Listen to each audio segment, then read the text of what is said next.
2022, a empresa apresentou aí seus resultados e vieram bem abaixo do que a gente esperava. Não foram resultados positivos, como a gente já comentou com vocês, mas vamos observar aqui e entender o porquê que não foram bons resultados, né? Acho que o destaque do trimestre é de fato aqui o recorde em termos de volume de exames. A companhia teve aqui um volume de 41,1 milhões de exames, mas em compensação, né, falando de receita, né, a receita ficou estável na comparação anual, caindo 0,4%. O EBITDA teve aqui uma queda de 28% e o lucro líquido teve uma queda de 47%, né? Muito por conta essas quedas justamente do ticket médio do preço dos exames, né? Por mais que a companhia tenha conseguido atingir recordes em termos de volume, o ticket médio ofuscou aí o bom crescimento na quantidade e adição de clientes, tá? Passando aqui, né, para uma parte aqui bem interessante também, né? A companhia, por mais que tenha entregado aí resultados muito ruins, ela negocia 5 vezes EBITDA e ela está extremamente barata. Não à toa que o grupo Fleury anunciou aí a fusão com o Pardini neste momento aí de mercado. E olhando para as duas companhias juntas, né, hoje a gente tem Pardini com 172 unidades de atendimento e o Fleury com 315, né? Consolidando isso, eles chegariam a 487 unidades com mais de 20 mil colaboradores e com 39, né, marcas a serem exploradas, tanto de Pardini quanto de Fleury, né? Então a gente vê com muito bons olhos essa fusão. A gente acredita que existe muito ganho para ambas as companhias com sinergias e também, né, aproveitando desse momento de mercado onde as empresas estão aí com múltiplos e com preços bem descontados, tá? Aqui falando um pouco dos resultados consolidados de como ficariam as duas, né? As empresas já estimaram aqui que eles conseguiriam mais ou menos por volta de 150 milhões em sinergias, ou seja, a gente teria uma adição aqui bem representativa de quase de 10% de ganhos no EBITDA de ambas as companhias consolidadas, né? Para ser mais específico aqui, de 160 a 190 milhões que as companhias estimam de ganhos de EBITDA com essa fusão. Então, a gente enxerga muito potencial nisso e pode ser aí uma das alavancas de crescimento para a Pardini no futuro. Mas falando aqui dos destaques financeiros da companhia, principalmente, né, no volume de exames, que a gente teve aqui uma alta de 20% na comparação com o TRI do ano passado, é um crescimento bem robusto, um crescimento bom. Contudo, né, o que chama atenção aqui é justamente o ticket médio, marcado aqui em vermelho, de R$ 13,6. Isso aqui veio bem abaixo, né, do que a gente teve no ano passado, com 16,4, e também bem abaixo dos níveis pré-pandemia, né? Quando a gente olha aqui 2019 era de 14,6 e 2018 de 14. Então a companhia está tendo aí dificuldades para repassar alguns custos para compensar a falta dos exames de Covid. Como a gente sabe, a companhia tinha ótimas margens com testes de Covid, mas com a redução nos testes e a necessidade de repor, né, esses valores, a companhia ainda não conseguiu fazer essa transferência, esse repasse para os seus clientes, né?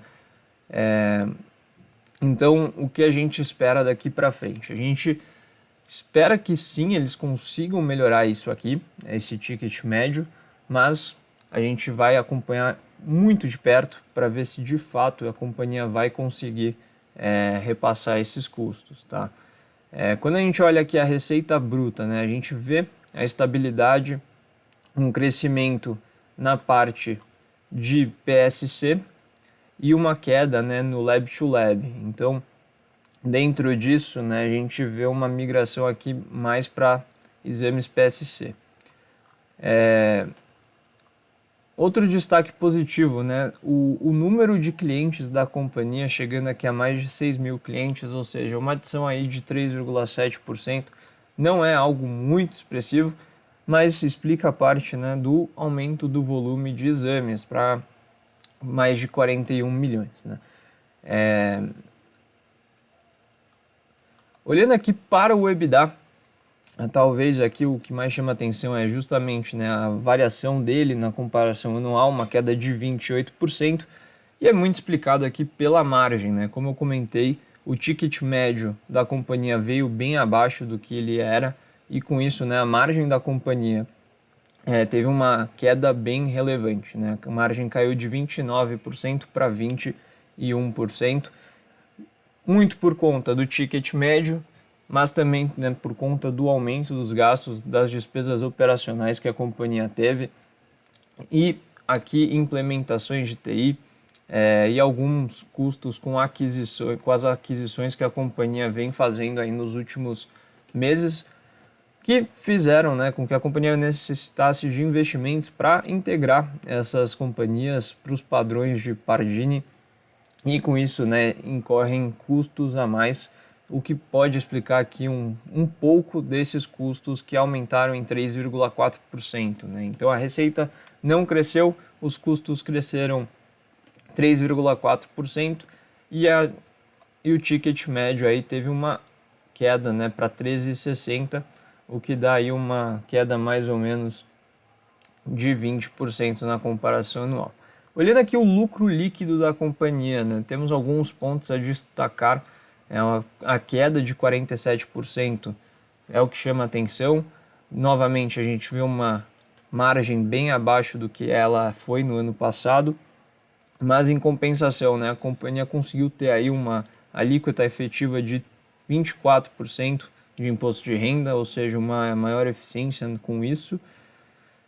E, no geral, né, algumas despesas financeiras, mas que não são relevantes, porque Pardini não é uma empresa alavancada, né? Ela tem uma alavancagem baixa, então as despesas financeiras, por mais que tenham pesado também neste trimestre, não foram aí um impacto muito grande.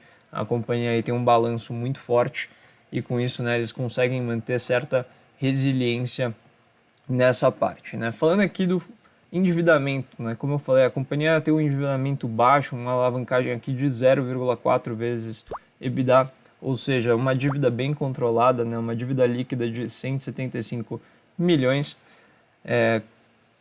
e também, né, uma dívida que a companhia tem total condição de pagar com a geração de caixa deles, né? Neste trimestre a companhia fez aí vários investimentos, então como a gente pode ver,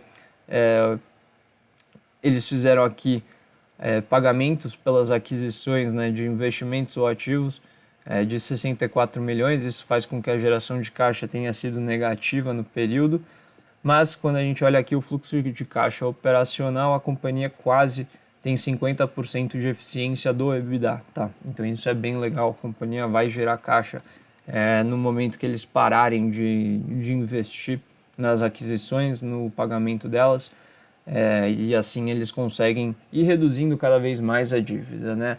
Olhando o retorno, a companhia ainda tem um retorno bom, é um retorno de 18,8%, né, praticamente 19%.